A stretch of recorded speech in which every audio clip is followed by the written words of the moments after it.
to the show AM Express.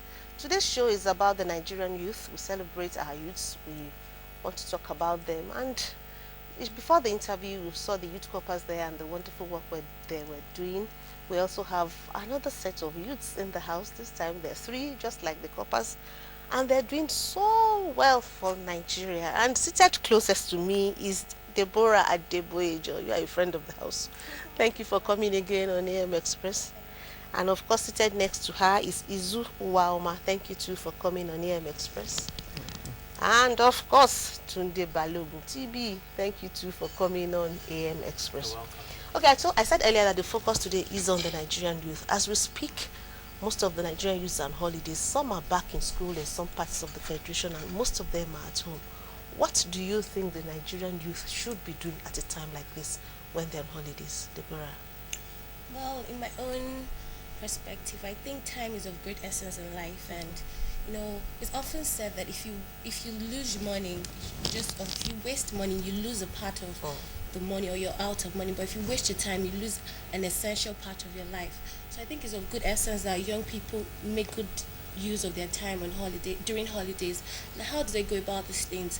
We realize that most of these young people only get to have this official work experience, what that they call internship, when they have this compulsory IT in school. So what I'm saying now is, you have this holiday, no matter how short it may look, try to make a resume. Nothing is really too little. Make a list of your dream companies. Just give it a try. Go there, submit your resume, and even if you're paid nothing, there are some times where you have to make sacrifices in life. Even if you're paid nothing, you go there. If they accept you, fine, you work. It gives you a certain experience that you might never have, instead of just waiting to join the long chain of unemployment that we have today. And if you're not the kind of person that wants to have the official work experience, young people have great ideas. Our ideas are endless. What do you have to do? Put this idea on ground. But I just noticed that when young people come up with ideas, there's this gap between taking this idea and making it a brand, or taking this product and really making it a brand. So I and a couple of friends are working on a platform where there is a connect between the expertise in certain fields, where these budding entrepreneurs are trying to grow their product. Now it's a platform known as 360 Gems, where we bring this budding entrepreneurs and the experts in this field together to be able to learn. So these are like certain ways you could make good use of your holiday. Okay. And aside that, there are a lot of opportunities. This is a jet age. You should go online, check out some opportunities. I became speaker at a very little age because I checked out opportunities, and you don't know what your talent might be. If it's write essays, go online, you see Commonwealth essays, you see a lot of things. All right. Izu, Deborah has talked so much about your innate potentials, and then I want to ask you, we must talk about personal development. How do you impact with whatever is deposited in you?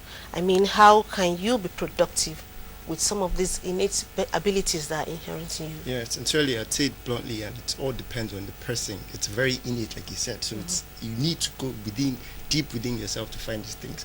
Find out what you're passionate about. I've always been concerned about value, personal value. This is the best time, especially if you're still on holiday, you have some sort of gap time within your period here.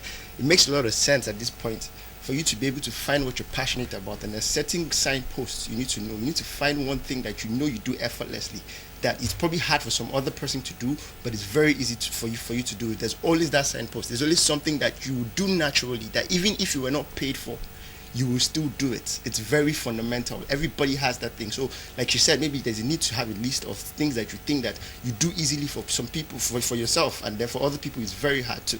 I bet you a Messi would play football effortlessly. I bet you an Okocha would play football very effortlessly, and these are the very signposts. You don't need, if you're doing anything because you want to be successful, it's a very, very sad drive. You need to do things because you add value the best at those things, and then that you're very significant. You need to start moving from seeing yourself as trying to be successful to being significant, because if you keep doing things consistently with that drive, you will be successful. So there's a need for you to personally develop yourself. Nobody would do that for you, not our system, not our society. Matter of fact, the creator himself would never do anything that you can do yourself for you. It's very fundamental. Okay, now Tunde, he has told us about developing your innate abilities. That is, these potentials that are in one and develop. But how would you advise? How do you think the Nigerian youth out there would know and develop his potentials? Well, he needs to reorient himself. He needs to know what he wants to do in life, and he needs to have focus and determination. Today, we might not be in a society that has enablers that, we don't have power. We're always complaining about power. But, focus, drive, and hard work is what is key, especially for those, who are not, born from, wealthy families and with silver spoons in their mouth. You have to, separate yourself from the rest by hard work. There's nothing else you can really do, because, Nigeria is a society where you're actually, you're not judged on how well you perform, but the only way to break out is to perform and to separate yourself from everyone else. You need to work hard, you need to be focused, you need to have drive, you need to be determined, you need to know what you want to do, and you need to try and achieve it. But if you just sit back and complain and say, this is the situation here, we can't do anything about it, you're not going to get anywhere.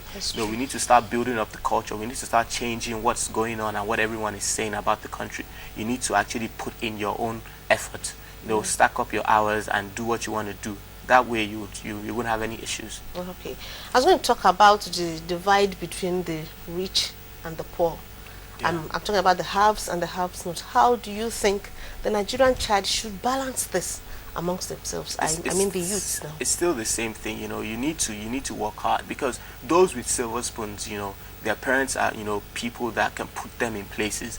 So you can have someone whose dad is, rich, and the person is not even smart in school, but he ends up being in a position where he shouldn't be in, and then you, who have all the qualifications, are not in that position. The only way you can really separate yourself, it's a sad thing, but it's the only way. It's by hard work and determination. You need to continually put in the effort, and you need to put in the time, because at the end of the day, if you sit back, you are going to be worse off.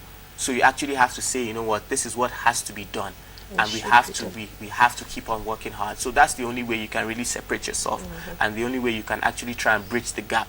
Because in developed societies and better economies, you can see that everyone has more or less like a level playing field.